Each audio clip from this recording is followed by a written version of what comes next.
하나님의 말씀 마태복음 2장 1절로부터 6절까지의 말씀입니다.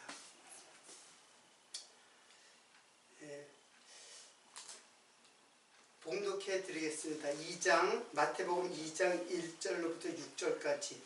헤롯 왕 때에 예수께서 유대 베들레헴에서 나심에 동방으로부터 박사들이 예루살렘에 이르러 말하되 유대인의 왕으로 나시니가 어디 계시뇨? 우리가 동방에서 그의 별을 보고 그에게 경배하러 왔노라 하니 헤롯 왕과 온 예루살렘이 들고 소동한지라. 왕이 모든 대제사장과 백성의 서기관들을 모아 그리스도가 어디서 나겠느냐 물으니 가로되 유대 베들레헴이니 이는 선지자로 이렇게 기록된 바 또 유대 땅 베들레헴아 너는 유대 고을 중에 가장 작지 아니하도다. 내게서 한 다스리는 자가 나와서 내 백성 이스라엘의 목자가 되리라. 오늘은 지난 시간에 이어서 성탄 특강 두 번째 강의를 하겠습니다. 지난주에 설명한 주제는 예수죠. 예수인데 예수가 하나님 여호와, 하나님 여호와가 바로 예수다라는 것을 지난 시간에 이제 증명을 했죠. 그런데 오늘은 예수 그리스도라고 했는데 이 그리스도라는 말은 도대체 무슨 뜻인가? 이것은 어쪽으로 연결되냐면 바로 성령, 즉 성부 하나님, 성자 하나님, 성령 하나님. 그러니까 제가 이번 성탄 특강의 주요 개념이 지금 이 개념을 지금 연결시키려고 하는 것이 이번 성탄 특강의 주제입니다. 어떻든 요것을 연결시키는 거는 조금 시간이 좀 많이 필요할 거예요. 그래서 한 4강이나 5강 정도까지 가야지 될 것 같아요. 그래서 오늘은 지난 시간에는 예수에 대해서 우리가 이제 살펴봤죠. 그 예수를 가만히 살펴보니까 바로 여호와인 것을 증거를 했습니다. 그리고 오늘은 그리스도에 대해서 살펴보고자 하는 것입니다. 자, 일단 마태복음 지난 시간에는 예수의 탄생을, 그 이름을 예수라 하라 했는데 그 예수라는 이름은 자기 백성을 저희 죄에서 구원할 자, 그래서 구원자를 했죠. 예수는 자기 백성을, 항상 자기 백성이라는 말이 나오죠. 백성을 구원할 자, 자기 백성 구원자. 근데 하나님 여호와는 이스라엘의 하나님이라고 항상 그랬죠. 이스라엘의 구원자라고 했어요. 이스라엘의 구원자. 그러니까는 구약의 이스라엘 백성과 지금 현재 우리가 예수를 믿어서 구원받는 것은 바로 예수의 자기 백성. 그러니까 하나님의 이스라엘 백성과 자기 백성은 사실은 같은 거죠. 이거는 어디까지나 모형이고 실체는 자기 백성은 바로 우리 성도를 말하는 거예요. 자, 그러니까는 그리고 오늘은 그 예수의 탄생이라 마가복음 2장에는 유대인의 왕이 태어난다고 하니까는 소동이 났어요. 그러면 유대인의 왕이라는 말은 이게 바로 메시아를 지금 상징하는 거거든요.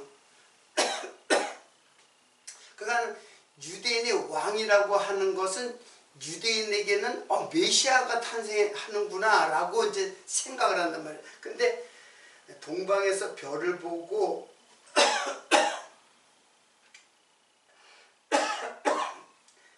별을 보고 이제 박사들이 이제 찾아왔는데 이게 이제 메시아의 탄생의 징조라고 이제 해가지고 경배하러 오니까는 헤롯 왕과 온 예루살렘이 소동이 났어요.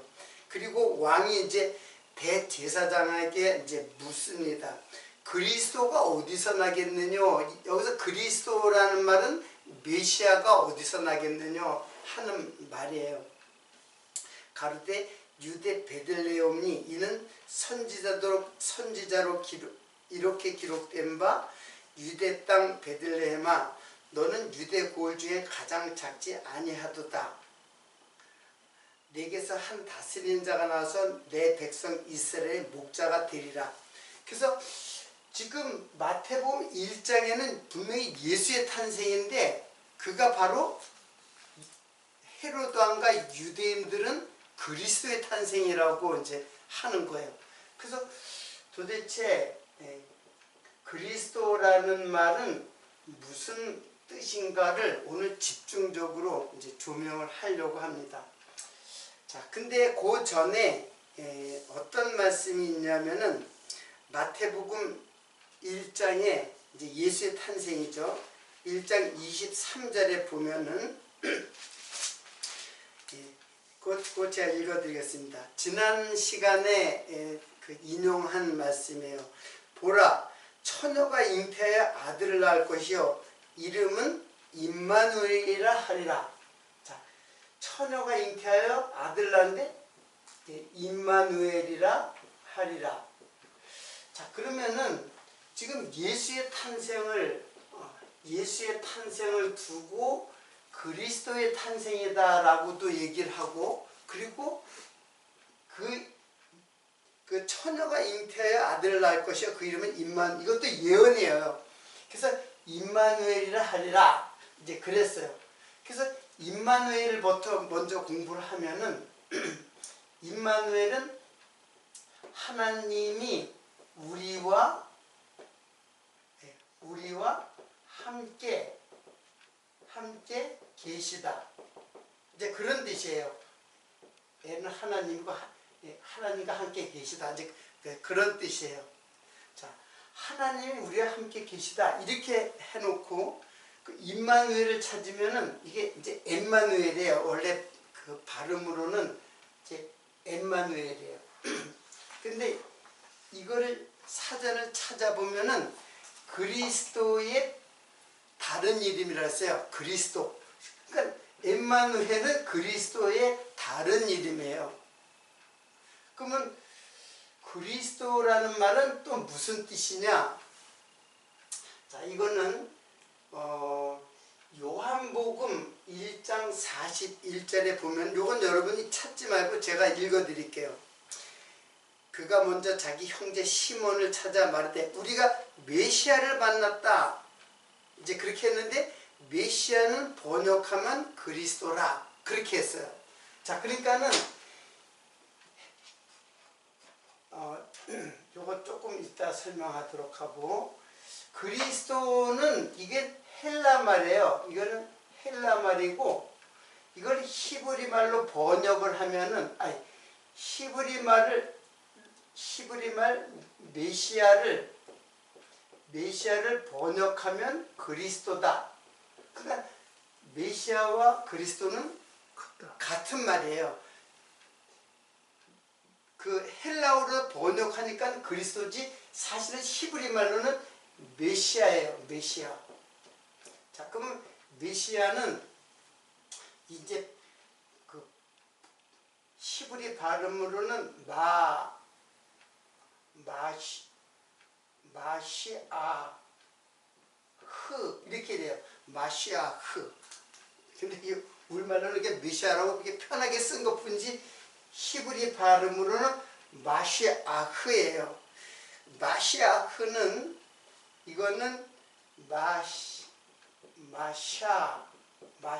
마샤흐에서 이제 온 말이에요.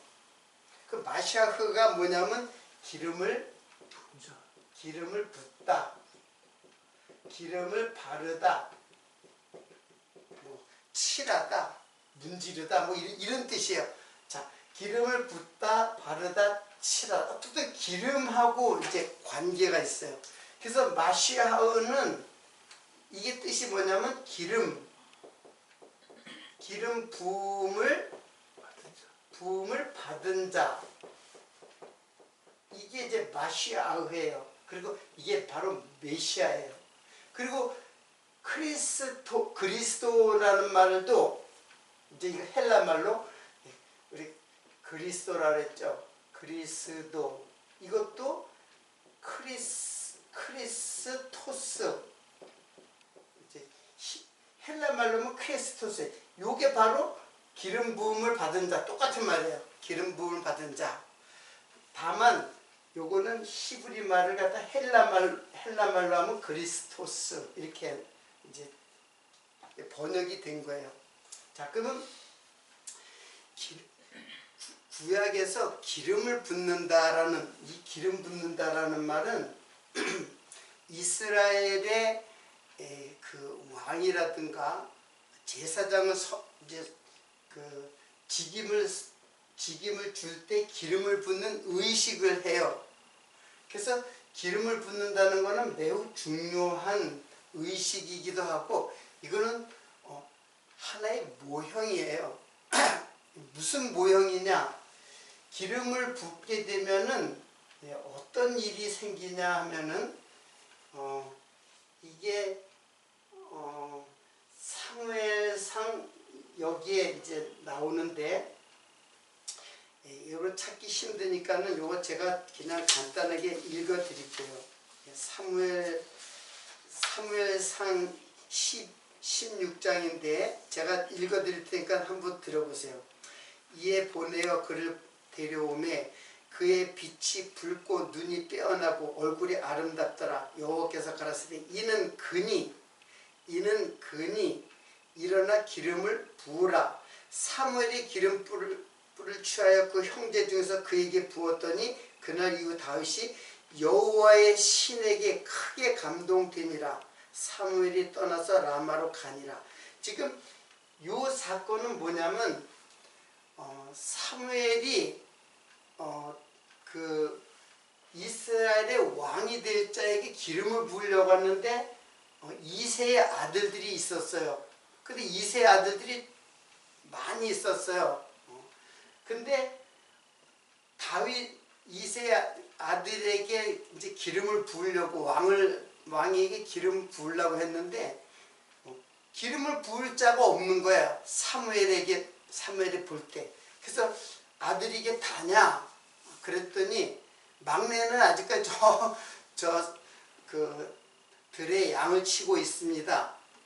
막내는 안 왔습니다. 그러니까는 2세가 볼 적에 기름 부어서 왕을 삼을 자는 다윗은 그런 거기에 못 들 거라고 생각을 한 거예요. 근데 사무엘이 보니까는 기름 부을 자가 없는 거예요. 그래서 그 막내 그럼 데리고 와 보라. 그래서 다 데리고 와서 이제 그를 데려오매 보니까는 그가 이제 빛이 붉고 눈이 빼어나고 얼굴이 아름답더라. 이게 아름다운 미소년이라는 뜻은 아니에요. 이게 이제 다른 뜻인데 어떻든 여호와께서 가라사대 이가 바로 기름 부을 자 왕이다 그런 뜻이에요. 메시아다 그런 뜻이에요. 기름을 부으라. 그래서 사무엘이 기름불을 취하여 그 형제에게 그에게 부었더니 그날 이후 다윗이 여호와의 신에게 크게 감동되니라. 그래서 다윗에게 기름을 부으니까는 여호와의 신, 이 여호와의 신이 이게 르와흐예요. 이거는 다음 시간에 좀 자세하게 설명을 할 텐데 어떻든 성령이 충만하게 된 거예요. 하나님의 신이 충만하게 된 거예요. 자, 이런 사건이 있어요. 그러니까는 기름을 붓는 것은 단순히 기름을 바르는 것이 아니라 기름 부음을 받는다는 것은 곧 무엇을 말하냐면 성령으로 입혀지는 상태를 말하는 거예요. 자, 이거는 여기에서 이 기름은 뭐냐면 성전에 보면 이제 성소가 있죠. 성소에는 등대가 있어요. 등대. 그리고 등대 잔에 기름이 항상 이 등대의 잔에 기름이 항상 있어요. 1년 내내 하루도 빠짐없이 기름이 여기에 그 제사장들이 기름을 거기다 계속 그 순번을 따라서 기름이 떨어지지 않게 해요. 그러면 등대의 잔에다 기름 부었다는 것은 무엇이 어떻다는 거예요? 성소에 무엇이? 빛이 환하게 비춰진다는 것을 말하는 거예요. 자, 이게 성전은 우선은 예수 그리스도지만 우리가 나중에 뭐가 돼요? 성전이 되잖아요. 우리가 성전이 되고 우리 안에 기름이 항상 있다는 것은 이 기름은 바로 이제 성령을 상징하는 거예요. 성령을 상징하니까 항상 성령의 조명 아래서 항상 밝게 비치는 상태. 그러니까 이게 이제 예수에게도 기름을 부었지만은 사실은 예수 안에 있는 성도에게도 성령의 기름으로 이제 부어진 상태예요. 자, 이것이 지금 이게 바로 어쪽으로 향하고 있냐면 바로 성령이라는 것을 의미하는 거예요. 그리스도라는 것, 즉 메시아라는 것은 바로 기름 부음을 받은 자라는 뜻이고, 그 기름 부음 받은 자는 바로 성령을 받은 자라는 뜻이에요. 자, 그러면 그것을 정확하게 알 수 있는 것은 이제 히브리서 1장 8절로 9절을 보겠습니다. 이제 좀 찾는 것들이 좀 있으니까는 1장 8절로 9절. 아들에 관하여는 하나님이여 주의 보좌가 영영하며 주의 나라의 홀은 공평한 홀이니이다. 내가 의를 사랑하고 불법을 미워하였으니 그러므로 곧 하나님 곧 너의 하나님이 즐거움의 기름을 내게 부어 내 동료들보다 승하게 하셨도다. 이런 말 나오죠. 지금 이 말은 아들에 관하여라고 했죠. 시작할 때 히브리서 1장 8절에 보면 아들에 관하여. 그러니까 지금 누구에게 기름 부었다는 얘기예요? 아들에게 기름 부었다는 얘기예요. 근데 아들이 내 동료들보다 기름을 부어서 동료들보다 승하게 하셨도다. 여기서 우리가 동료라고 이제 그 번역을 했는데 좀 번역이 좀 옛스러운 번역이라서 동료는 친구예요. 친구, 동반자. 그러니까는 예수는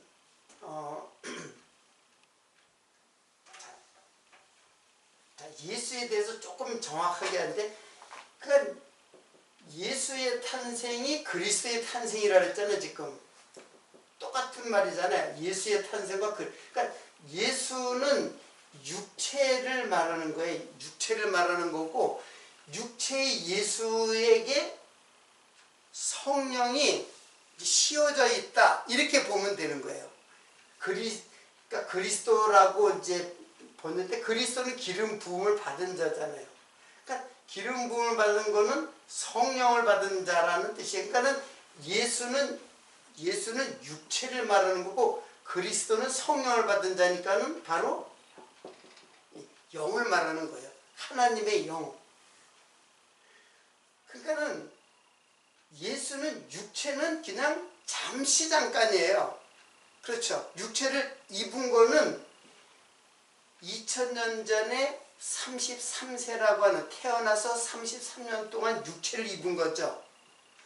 그리고 그는 영이에요. 예수는 육체를 영으로 덮여져 있는 상태예요. 그러니까 이 영은 뭐냐면 이게 하나님이에요. 하나님. 이게 성령으로 덮였으니까 성령 하나님이잖아요. 그러니까 하나님, 여호와 하나님은 영이죠. 그리고 성령 하나님도 영이란 말이에요. 그러니까는 이게 하나님의, 즉 하나님을 말하는데, 예수는 육체로 잠깐 왔지만 그는 하나님이에요. 그러니까 영에서 육으로 왔지만, 하나님께서 육으로 오셨지만은 잠시 육으로 계시되었다가 다시 영으로 다시 돌아가는 거예요. 그러니까 이걸 이렇게 옆으로 보니까는 좀 이제 그런데, 이게 하나님이잖아요. 하나님은 영이란 말이에요. 이게 이제 성령 하나님과 여호와 하나님은 같은 분이에요. 근데 예수라고 하는 육을 입은 거예요. 그래서 이렇게 내려와서 육을 입은 거예요. 그래서 다시 돌아갈 때는 다시 하나님으로 복귀되는 거예요. 그러니까 이분도 육으로 있었을 때에도 사실은 영이에요. 그냥 육체만 있는 게 아니에요. 인간하고 똑같은 육체를 입었기 때문에 눈으로 보일 때는 육체로 보이지만 실제로는 뭐예요? 그리스도란 말이에요. 그분이 예수가 그리스도다. 이거를 우리가 믿는 거예요. 우리의 믿음이라는 게. 그러니까 육체만, 우리는 이제 제가 지난 시간에 이제 신학적으로 설명을 했잖아요. 예수는 완전한 육체와 완전한 영으로, 하나님이시다. 이렇게 했는데, 저는 이제 그렇게 보는 것이 아니라 그분은 하나님이에요. 하나님. 단지 육체를 입은 거예요. 그거는 왜 그러냐? 그 이유가 뭐냐? 육체를 입은 이유가 뭐냐? 하나님이 영으로 계속 우리에게 계시될 수가 없어요. 하나님은 영이시기 때문에 육체를 가진 인생은 하나님을 도저히 알 수도 깨달을 수도 이해할 수도 만져볼 수도 없고 눈으로 볼 수도 없기 때문에, 그러니까 그분을 우리가 알 수가 없어요. 우리가 아무리 이거는 어떤 거냐면, 짐승이 사람을 이해하는 것하고 똑같아요. 짐승이 사람을 이해할 수는 없죠. 아무리 내가 어떤 사람이다, 나는 어떻다고 계속 알려줘도 짐승이 한계에 부딪혀가지고 인간을 알 수 없듯이 하나님을 알 수 있는 길은 없어요. 우리 인생, 육체를 가진 인생은. 그러니까 예수님께서 육체를 입은 거예요. 우리에게 어떻게 하려고? 계시하기 위해서, 알려주기 위해서. 그러나 그분은 하나님이에요. 예수는 그리스도이시기 때문에 영이신 하나님이에요. 즉 성령 하나님이에요. 그래서 제가 그리스도는 그 하나님의 영이다. 그래서 그리스도의 영이라는 말을 계속 사용을 했던 거예요. 예수는 육체고 그리스도는 영이다. 이렇게 설명을 했던 거예요. 그러나 정확하게 보면 그는 하나님이죠. 예수는 단지 우리들에게 계시하기 위해서. 그러면 어떻게 계시하느냐? 하나님이 우리에게 계시되는 것은 하나님이 하시는 일을 통해서 계시하시는 거예요. 자, 요 성령의 요 관계는 다음 시간에 설명하도록, 오늘 설명할 게 좀 있으니까는 조금 그거를 다음 시간을 요건 미루고, 일단은 방향이 이제 그런 방향으로 이제 간다는 것을 이제 여러분들이 이해를 하도록 하고, 그래서 결국에는 아들에게 기름을 부은 거예요. 그래서 동료들보다 승하게 했다. 친구는 뭐냐면은, 친구는 우리 가지죠. 예수님의 친구. 그래서 우리가 예수님의 친구가 되는 것처럼 예수님이 우리의 친구로 왔어요. 그러니까 지금 이게 성도잖아요. 성도보다 뛰어나게 하셨다. 이제 아들에게 기름을 부어 즐거움의 기름을 부어 동료들보다 승하게 하셨다. 성도보다 친구보다 뛰어나게 하셨다. 그러니까 예수님은 우리의 친구로 오셨어요. 육체로 오셨다는 것은 나의 친구로 오셨다는 뜻이에요. 그리고 나의 친구로 오셨지만 그는 기름 부은 자로서 하나님 자신. 그래서 친구보다 뛰어나게 하셨다. 이런 표현을 한 게 바로 히브리서 이제 1장의 이 내용이에요. 근데 아들에게만 기름을 부은 게 아니에요. 아들에게만 기름을 부은 게 아니라 우리에게도 기름을 부었어요. 자, 그것을 보겠습니다. 그것을 고린도 후서 여기에 내용이에요. 맨 끝에 1장 21절부터 22절.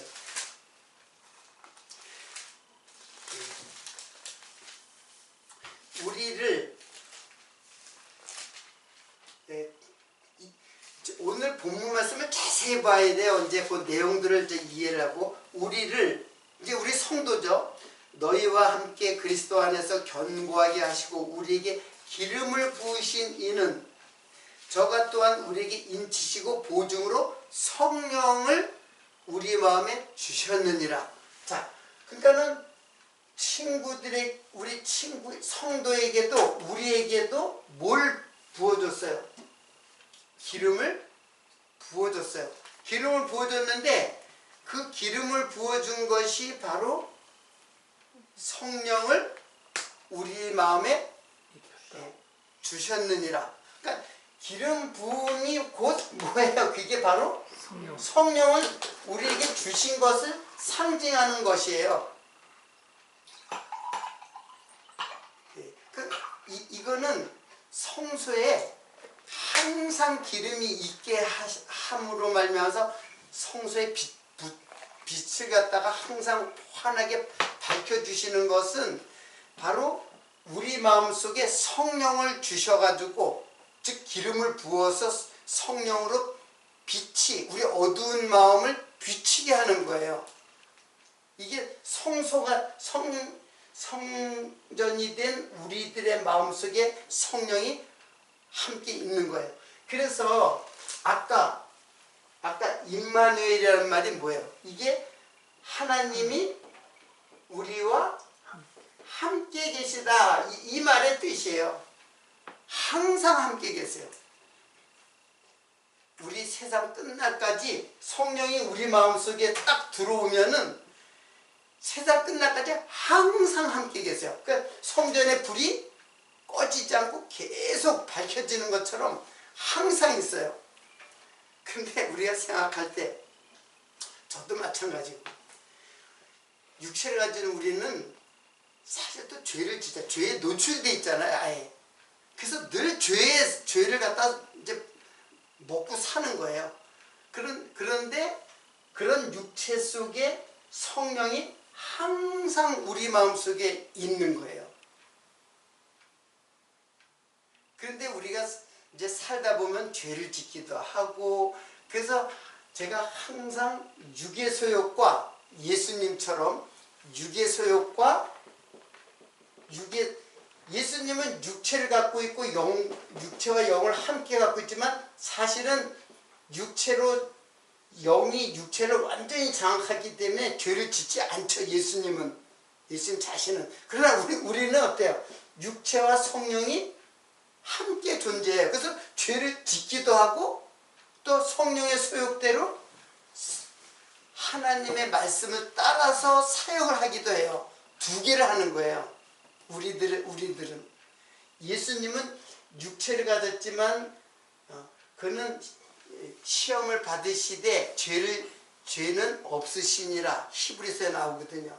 육체를 갖고 시험을 받고 있지만은 죄는 없다. 그러기 때문에 예수님은 육체로 죄를 짓지 않아요. 왜? 성령이 완전히 장악하고 있는 분이시기 때문에. 그러나 우리는 어때요? 똑같이죠. 육체의 소욕과 성령의 소욕이 같이 존재한단 말이에요.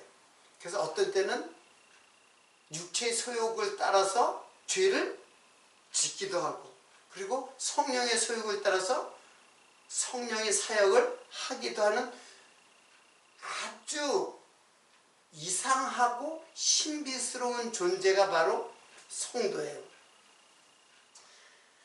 그래서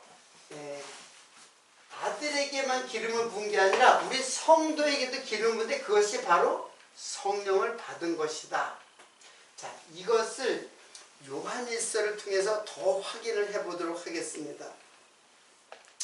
요한일서 2장 27절입니다. 너희는 주께 받은 바 기름 부으니, 주께서 우리의 부음을 받았다고 그랬죠. 너희 안에 거하시니, 기름 부음이 너희 안에 거하시니, 그렇게 했죠. 여러분, 기름 부음이 너희 안에 거하신다는 말이 좀 맞지가 않잖아요.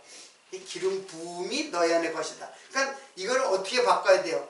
성령을 받은 것이 너희 안에, 성령 받은 것이 너희 안에 거한다. 이렇게 보면 된다는 얘기죠. 아무도 너희를 가르칠 필요가 없고, 자, 기름 부음이 너희 안에 거하신다는 말은 바로 성령이 너희 안에 거하시나니 아무도 너희를 가르칠 필요가 없고 오직 그의 기름 부음이, 여기서 기름 부음을 다른 말로 환원시키면은 성령이라는 뜻이에요. 그렇죠? 성령이 너희 안에 거하나니 아무도 너희를 가르칠 필요가 없고 오직 그의 기름 부음이, 성령이 모든 것을 너희에게 가르치며 또 참되고 거짓이 없으니 너희를 가르친 그대로 주 안에 거하라. 이제 그렇게 말씀했어요. 자, 그러면 여러분들 우리가 기름 부음이라는 것이 이제 이 그리스도인데, 그리스도라는 뜻인데 기름 부음 받다는 건, 이게는 그리스도라는 것은 바로 성령을 말하는 것이고, 성령을 이제 받은 자, 기름 부음을 받은 자가 이제 성령을 받은 자예요. 그러면 아무도 너희를 가르칠 필요가 없다. 이거 어떻게 생각되세요? 자, 제가 성경을 갖다가 이제 계속 연구를 하고 성경을 맨날 같이 상고하고 또 여러분에게 가르치잖아요. 그러면 제가 자꾸 이제 뭐 주석도 어떤 때 볼 때도 있고, 사실은 그 사전을 많이 보는데 뭐 주석 같은 건 거의 참고만 해요. 틀리는 게 너무 많으니까는. 근데 성령을 받으면 아무도 너희를 가르칠 자가 없다 그랬어요. 그러면 제가 성령을 받았다면은 아무도 나를 가르치는 사람은 없어요. 그렇죠? 여러분도 마찬가지야. 제가 여러분을 가르치는 거라고 여러분 생각이 되지만 실제로는 누가 가르치는 거예요? 성령이 가르치는 거예요. 나도 마찬가지예요. 성령이 가르치니까 아무도 너희를 가르칠 필요가 없다는 거예요. 그러니까는 여러분들이 어디서 배우는 것이 아니에요. 지금 이 시간도 나인 데서 배우는 게 아니에요. 누가 가르치는 거예요? 성령이 가르치는 거예요. 성령이. 나도 성령이 가르침을 받아가지고 깨닫고 여러분에게 가르치는데, 김 전도사가 가르치는 게 아니고 성령이 가르치는 거예요. 그러니까 아무도 너희를 가르칠 필요가 없다는 거예요. 제가 사실 이제 여러 가지 참고를 많이 해요. 제가 그냥 뭐 하나님 말씀 갖다가 그냥 공부하다가 그냥 밤에 해성처럼 내 머릿속에 이렇게 딱 깨닫게 해주는 게 아니라, 그러기도 하지만은 사실은 사전도 많이 찾아보고 그렇게 하는 가운데서, 그리고 어떠한 이제 강론을 들을 때도 있어요. 저도 강론을 들으면 그때 번쩍하고 깨달아지는 때도 있어요. 참고로. 그러니까 그 사람이 가르쳐주는 게 아니라 그때마다 가르쳐주는 분은 누구냐 하면 바로 성령이 가르쳐주는 거예요. 그러니까 내가 노력해서 배우는 것도 아니고, 내가 어떤 것을 연구해서 가르치는 게 아니라 그 연구하는 과정을 통해서 성령이 나에게 가르쳐줘요. 그래서 저는 지금 이 말이 참 굉장히 신비스럽게, 이 말을 저는 이제 굉장히 신비스럽게 이해하고 들어요. 아무도 나를 가르쳐주는 사람이 없구나. 오직 하나님께서 나를 가르쳐주시는구나 하는 거를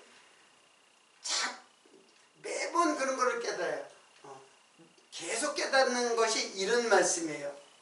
또한 요한일서 2장 20절을 한번 보겠습니다. 자, 2장 20절에 보면은 너희는 거룩한 자에서 기름의 부음을 받고 모든 것을 아느니라. 여기는 모든 기름 부음, 성령을 받은 자는 모든 것을 안다 그랬어요. 그러면 저도 마찬가지고 다 아나요? 다 알지는 못하죠. 그러나 성령이 이미 성령이 내 마음에 이제 우리 마음속에 들어오게 되면은 사실은 하나하나 다 밝혀져요. 물론 지금 다 알지는 못하더라도 공부를 할 때마다 점점 밝혀져요. 점점 알게 되고. 그래서 여러분들도 그것을 이제 느낄 거예요. 근데 지금은 조금 느낌으로는 그 말을 좀 이해하기는 좀 힘든데, 자꾸 배우다 보면은 이건 내가 가르쳐 주는 게 아니고 성령이 가르쳐 주는구나, 그걸 깨닫게 돼요. 무슨 말인지 이해가 되시나요? 자,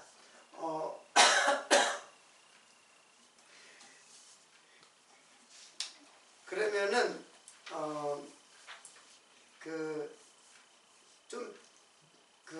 미가 선지자, 여기에 제가 하나 빠뜨리는데 미가 선지자의 예언을 한번 보겠습니다.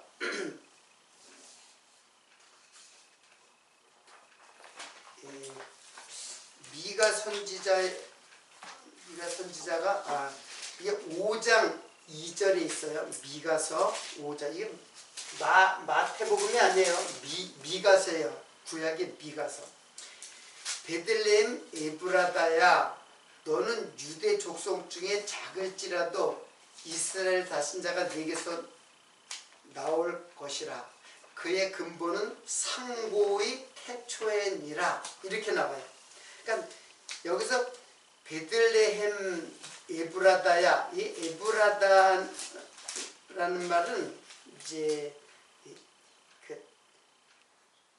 베들레헴의 시적인 애칭이에요. 에프라다라는 말을 했는데, 이거는 여인의 이름으로 그렇게 이제 그 시적인 표현을, 에브라시라는 여인의 이름으로 이렇게 그 상징적으로 여인의 이름을 부를 때 지명을 여인의 이름으로 불렀어요. 자, 이거는 뭘 말하냐면은 이 성도가 하나님의 사랑하는 애칭으로 부르는 거예요. 에브라. 근데 에프라다, 그는 베들레헴을 이제 시적으로 표현한 말이에요. 이 말은 열매를 많이 맺다라는 뜻을 갖고 있어요. 열매를 많이 맺다, 이제 그런 뜻이에요. 그래서 유대 족속 중 작을지라도, 여기는 유대 땅이라고 그랬죠. 여기에는 유대 땅이라고 그랬는데 사실은 유대 땅이 아니라 유대 족속이에요. 유대 족속. 그러니까 유다 지파에서 나오는 족속이라는 뜻이에요. 그래서 족속 중에 작을지라도 이스라엘을 다스리는 자가 내게서 나올 것이라. 그의 근본은 상고의 태초애니라. 그렇게 나왔어요. 근데 그러니까 지금 예수님의 탄생인데 미가서에서 이제 예수님이 이제 여기서 탄생한다는 뜻인데, 이게 사실은 베들레헴, 에브라다, 이게 뭐냐면은 베들레헴, 이게 떡집이에요. 떡집. 배는 이제 집이란 뜻이고, 떡집이에요. 떡집이 이제 베들레헴이고, 에브라다는 여인의 이름으로 상징되어진 땅을 말하는 거예요. 그 땅은 우리잖아요. 항상 땅은 우리란 말이에요.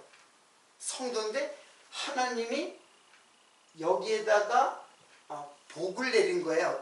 그러니까 땅인 나에게 복을 내린 것하고 같은 뜻이에요.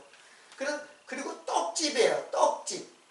그러니까 떡집에는 이제 양식이 풍부한 거죠. 여기서 이제 예수님이 이제 탄생한데, 이스라엘 다스리는 자가 여기서 나온다는 거예요. 즉 메시아가 여기서 탄생하신다, 이제 그런 뜻이에요. 그리고 그 유대 족속이라 했어요. 유대 족속. 이스라엘 다스리는 자가 내게서 나올 것이라. 그의 근본은 상고의 태초애니라. 이게 무슨 뜻이에요? 그의 근본은 상고의 태초애니라. 자, 그의 근본. 그는 이제 예수님이에요. 근본은 태초의, 상고의 태초애니라. 이 말은 참 좀 번역이 조금 이제 그런데, 하나님. 근본이라는 말은 여기서 근본은 이제 예수 그리스도를 물론 말하는 건데, 이거는 씨의 그 가족의 근원을 씨의 근원을 말하는 거예요. 이 씨는 사실은 요셉의 씨가 아니라 하늘의 씨죠. 즉 성령이란 말이에요. 성령으로 잉태했죠. 예수님은 요셉과 마리아가 정혼을 했지만은 서로 동침하지 아니하고 성령으로 잉태했어요. 그러니까 하늘의 씨로 잉태한 근원을 말하는 거예요. 그의 근본은, 그러니까 예수의 근본은 인간의 씨가 아니라 하늘의 씨, 즉 성령의 씨로 잉태되었다, 이제 그런 뜻이에요. 그리고 상고의 태초이니라. 여기서 상고라는 말은 올람욤이에요. 이건 이제 다른 데서 제가 이제 자세히 공부하겠지만, 올람은 영원하다는 뜻이에요. 영원한, 항상, 늘, 이제 그런 뜻이에요. 그래서 욤은 날이고, 그래서 상고라는 말은 영원한 날, 이제 그런 뜻이에요. 그러니까 예수를 설명하는 데에 지금 씨의 근원, 즉 성령으로 태어나셨다, 이제 그런 뜻이에요. 그리고 그는 영원하신 하나님을 말하는 거예요.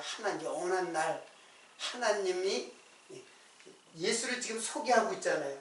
그의 근원은 그 상고의 태초이니라. 이제 그렇게, 태초도 마찬가지죠. 태초도 예수님을 말하는 거라 그랬잖아요. 자, 그렇게 예언된 대로, 미가서에 예언한 대로 이제 그리스도께서 베들레헴에서 이제 탄생하신 것이죠.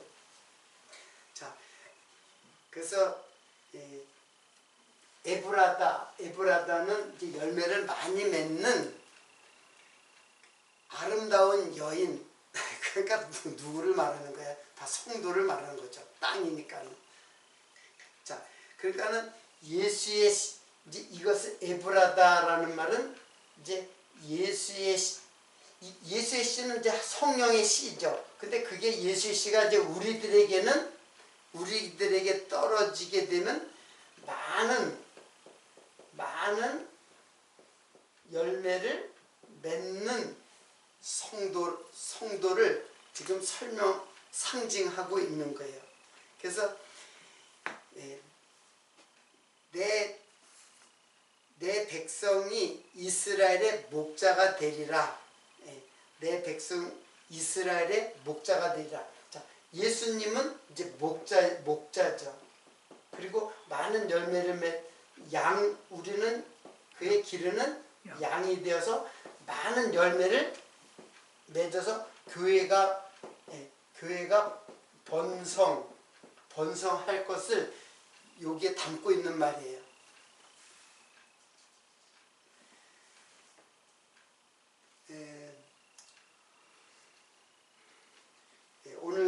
오늘도 이제 좀 찾다 보니까는 이제 다 이제 누가복음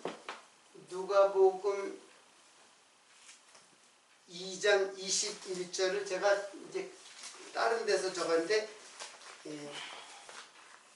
이제 마태복음에도 이제 그리스도라 그랬지만 누가복음 2장 11절에도 오늘날 다윗의 동네에 너희를 위하여 구주가 나셨으니 곧 그리스도 주시니라. 자, 오늘 제 설명을 마치면서 한 가지만 더 소개할 거는, 우리의 구원이 주 예수 그리스도잖아요. 그러면 주 예수 그리스도를 믿으라. 그럼 너희 너를 구원을 주시겠다는데, 주는 뭐예요? 이제 하나님이죠. 이거는 예수 그리스도고, 요거는 성령이죠. 그러면 성부, 성자, 성령. 우리의 믿음의 그 핵심되는 내용이 바로 주 예수 그리스도예요. 그냥 주 예수 그리스도, 예수님을 믿으면 된다. 여기에 이 예수가 주도 예수고 그리스도도 예수예요. 그러니까 예수가 정확하게 말하면 예수 그리스도가 우리의 구원자이시다 라는 거예요. 자, 이것이 그리스도가 탄생해서 우리들에게 증거해주는 말씀입니다. 예수님의 탄생은 단순히 육체로만 탄생한 것이 아니라 그는 하나님을 입은 거예요. 그러니까 하나님은 안 보이죠. 그냥 육체만 보이니까는 완전한 인간으로 보이는데 사실은 하나님이에요. 하나님이신 예수님이 우리의 구원자다. 이것을 지난 시간부터 지금 오늘 이 시간까지 설명을 했습니다. 다음 시간에는 성령이 과연 누구신가를 설명을 하도록 하고, 오늘 여기서 마치도록 하겠습니다. 네, 기도하겠습니다.